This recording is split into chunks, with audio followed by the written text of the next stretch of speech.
বাংলাদেশ এ team তারা Asian cup rising stars যে টুর্নামেন্টটা হচ্ছে টি-20 টুর্নামেন্ট সেখানে খেলতে গিয়েছে কাতারে।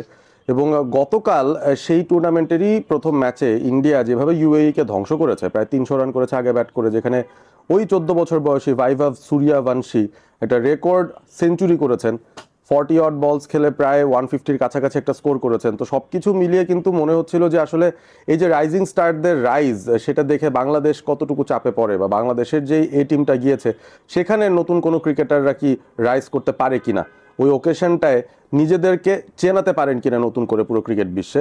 তবে সেই ব্যাপারটা আজকে ঘটানোর সুযোগ বাংলাদেশ পেয়েছে এবং করেছেও। আমি অন্তত ডোমেস্টিক ক্রিকেট কিংবা ইন্টারন্যাশনাল ক্রিকেট মিলিয়ে বাংলাদেশের কোনো একজন পার্টিকুলার ব্যাটারকে বা কোনো একটা পার্টিকুলার জুটিকে এইভাবে এত বিধ্বংসীভাবে ব্যাট করতে এর আগে দেখিনি। সো আপনারা যদি রেফারেন্স জেনে থাকেন কোন ম্যাচটায় আপনাদের মনে হচ্ছে যে বাংলাদেশ এই ধরনের ব্যাটিং করেছে, এত ডমিনেটিং পারফরমেন্স দিয়েছে তো লং সময় ধরে, সেরকম কোনো ম্যাচের খবর যদি আপনারা পেয়ে থাকেন ডোমেস্টিক ক্রিকেটে হোক কিংবা টি-20 ইন্টারন্যাশনালসে হোক, আমাকে আপনারা প্লিজ জানিয়ে দিন কমেন্ট করে। কারণ এই ধরনের ব্যাটিং এর আমি আগে কখনো দেখিনি, বাংলাদেশের কারো কাছ থেকে তো দেখিইনি। এবং এই পারফরমেন্সের মধ্যে দুজনের নামকে আমি উল্লেখ করতে চাই। সবার আগে যে নামটা আসবে সেটা হচ্ছে হাবিবুর রহমান সোহান। তাকে নিয়ে ডেফিনেটলি আলাদা করে এখন কথা বলার সময় হয়তো চলেই এসেছে। অবভিয়াসলি হাবিবুর রহমান সোহান বাংলাদেশের এজ লেভেল সেট আপের একজন ক্রিকেটার নন। তিনি মোটামুটি ক্লাব লেভেল ক্রিকেট খেলে তারপর কিন্তু আলোচনায় এসেছেন, এবং সেই 2021-22 সেই সময়টা থেকেই মোটামুটি হাবিবুর রহমান সোহান একজন হার্ড হিটিং ব্যাটার। তিনি বিভিন্ন দেশের বিভিন্ন জায়গায় বিভিন্ন যে টুর্নামেন্ট হয়, লোকাল টুর্নামেন্ট, সেগুলোতে খুব ভালো খেলেছেন। তারপর ক্লাব লেভেলে গিয়েও তিনি কিন্তু পারফর্ম করেছেন। 2 সিজন আগেই হাবিবুর রহমান সোহান তিনি লিস্ট এ ক্রিকেটে বাংলাদেশের সবচেয়ে দ্রুততম সেঞ্চুরিটা হাঁকিয়েছিলেন, এবং সেটাও 49 বল থেকে একটা 17 রান পেয়েছিলেন ঢাকা প্রিমিয়ার ডিভিশন ক্রিকেট লিগে। সো ওইটা একটা রেকর্ড যেটা এখনো পর্যন্ত টিকে রয়েছে। বাংলাদেশের যে কোনো ক্রিকেটারের মধ্যে সবচেয়ে দ্রুত গতির লিস্ট এ 100টা হাবিবুর রহমান সোহানের দখলে ছিল, এবং আজকে টি-20 ইতিহাসে বাংলাদেশের সবচেয়ে দ্রুততম 100টাও তিনি করেছেন মাত্র 35 বল থেকে। হংকং আগে ব্যাট করেছিল, আজকে হংকংয়ের সঙ্গে জাতীয় দলের সঙ্গে বাংলাদেশ এই টিমের ম্যাচ ছিল এই এশিয়ান কাপ রাইজিং স্টার এই টুর্নামেন্টটার মধ্যে, এবং সেখানে হংকং আগে ব্যাট করে 170-এর কাছাকাছি একটা স্কোর করেছিল। তো বাংলাদেশের জন্য অনুমিতভাবেই মনে হচ্ছিল যে টার্গেটটা কি এত সহজ হবে কিনা। কারণ রেফারেন্স হিসেবে আপনি চিন্তা করেন, এশিয়া কাপে বাংলাদেশ যখন খেলেছিল সেখানে বাংলাদেশের গ্রুপে হংকং ছিল, তাদের সঙ্গে বাংলাদেশ রান চেস করেছিল, এবং এর চেয়েও কম একটা রান, এর চেয়েও কম একটা টোটাল, সেটা চেস করতে বাংলাদেশের প্রায় 17-18 ওভার খেলতে হয়েছিল। এবং মেইন ন্যাশনাল টিম কিন্তু বাংলাদেশে খেলেছে। ওই যে হংকং দলটা এশিয়া কাপ খেলেছে সেই জাতীয় দলেরই ক্যাপ্টেন ইয়াসিন, সেই দলেরই প্লেয়ার বাবর হায়াত, এবং এছাড়া আর অন্যান্য যতগুলো প্লেয়ার রয়েছে, অ্যাটলিস্ট 8জন ক্রিকেটার ওই এশিয়া কাপ দলটার মধ্যে ছিলেন, এবং এটাও হংকংয়ের ন্যাশনাল টিমই। সো তাদের এগেনস্টে বাংলাদেশ এই টিমের যে পারফরমেন্সটা, সেখানে আমরা হয়তো ভাবছিলাম যে একটু ক্লোজার ফাইট হতে পারে, যেহেতু ন্যাশনাল টিম বাংলাদেশের জাতীয় দলই এশিয়া কাপে তাদের সঙ্গে খানিকটা স্ট্রাগল করে জিতেছে।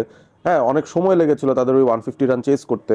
তো হংকং যখন বাংলাদেশ এ দলের এগেনস্টে প্রায় 170 রান করে ফেলেছে, তখন কিন্তু মনে হচ্ছিল ম্যাচটা টাইট হতে পারে, এবং বাংলাদেশ যদি হেরেও যায় আমরা কিন্তু অবাক হব না। তবে সবাইকে যেন ভুল প্রমাণ করার জন্য নেমেছিলেন হাবিবুর রহমান সোহান ওপেনিং স্লটে।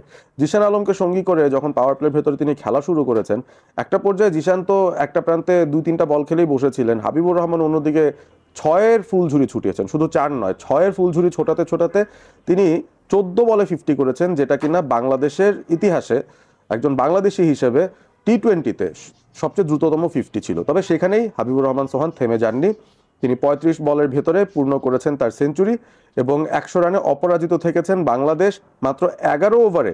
সেই 170+ রান যেটা করতে হতো, 160+ রান যেটা চেস করতে হতো, সেটা চেস করে ফেলেছে।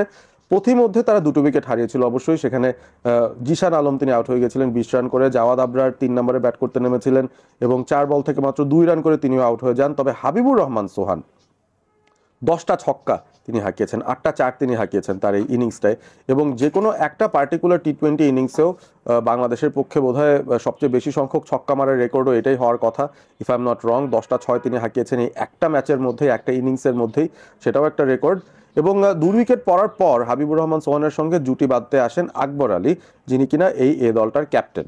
এখন আকবর আলীকে নিয়ে কিন্তু ওই এনসিএল টি-20 সময় থেকে বা তারও আগে বিপিএল থেকে ডিপিএল থেকে আলোচনা হচ্ছে যে তার কবে সুযোগ আসবে ন্যাশনাল টিমে ঢোকার জন্য। কারণ as a captain, as a performer বিগত 1-1.5 বছর ধরে অন্তত আকবর আলী একটা ইমপ্রুভড ব্যাটিং পারফরমেন্স দেখাচ্ছেন, যেটা দলের জন্য খুব কার্যকরী হয়, এবং তার হার্ড হিটিং অ্যাবিলিটিটায় বেশ কিছু ইমপ্রুভমেন্ট এনেছেন, যেটার ঝলক আমরা ডিপিএলেও দেখেছি। এবং সর্বশেষ যে এনসিএল টি20টা অনুষ্ঠিত হয়েছে সেখানে আকবর আলী 200-র উপর রান করেছেন, 150-এর উপর স্ট্রাইক রেট মেনটেন করে তার দলকে তিনি চ্যাম্পিয়ন বানিয়েছেন এবং প্লেয়ার অফ দ্য টুর্নামেন্টও হয়েছিলেন। সো তার ফর্ম ভালো আছে। হংকং সিক্সেসে গিয়েছিলেন, সেখানেও কিন্তু আকবর আলীর একটা দ্রুতগতির 50 আছে, হাবিবুর রহমান সোহানেরও ছিল, জিশান আলমেরও ছিল। সো অনেকেই ভালো ফর্মে আকবর আলীকে দেখছেন, এবং সামনেই বাংলাদেশ ন্যাশনাল টিমে যদি নতুন কাউকে ঢুকতে হয় সেই জায়গাটায় আকবর আলীর ইনক্লুশনটাকে অনেকেই এক্সপেক্ট করছেন। সো সেই Akbar Ali as a captain তিনি 4 নম্বরে ব্যাট করতে নেমেছিলেন যখন জাওয়াদ আবরার যখন আউট হয়ে যান। তারপর তিনি শুরুর দিকে একটুখানি ধীরগতিতে খেললেও টানা 5টা ছক্কা হাঁকিয়ে তিনি ম্যাচটা শেষ করে দেন, যখন ওই 30 অড রান কিছু প্রয়োজন ছিল। এবং আকবর আলী মাত্র 13 বল থেকে 46 রানে অপরাজিত থাকেন।